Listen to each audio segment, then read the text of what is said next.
ময়ো যেতিয়া মুখ্যমন্ত্ৰী আছিলো তেতিয়া আমিও পৰিকল্পনা হাতত লৈছিলো যে এছিএছ ট্ৰেইনিং চেণ্টাৰ আৰু পুলিচ একাডেমি গতিকে আজি সেই পুলিচ একাডেমিক বাস্তৱায়িত কৰাৰ ক্ষেত্ৰত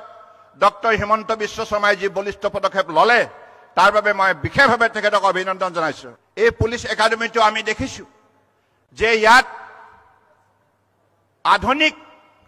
যিমানবিলাক আন্তঃগাঁথনি ব্যৱস্থা ইয়াত প্ৰৱৰ্তন কৰা হৈছে ইয়াৰ যোগেদি নিশ্চিতভাৱে পাকৈত পুলিচ স্মাৰ্ট পুলিচ মাননীয় প্ৰধানমন্ত্ৰী নৰেন্দ্ৰ মোদী ডাঙৰীয়াৰ যিটো কল্পনা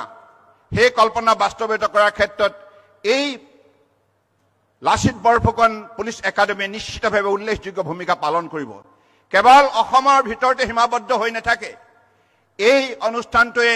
সমগ্ৰ ভাৰতবৰ্ষৰ দৃষ্টি আকৰ্ষণ কৰিবলৈ সক্ষম হ'ব। যেনেধৰণে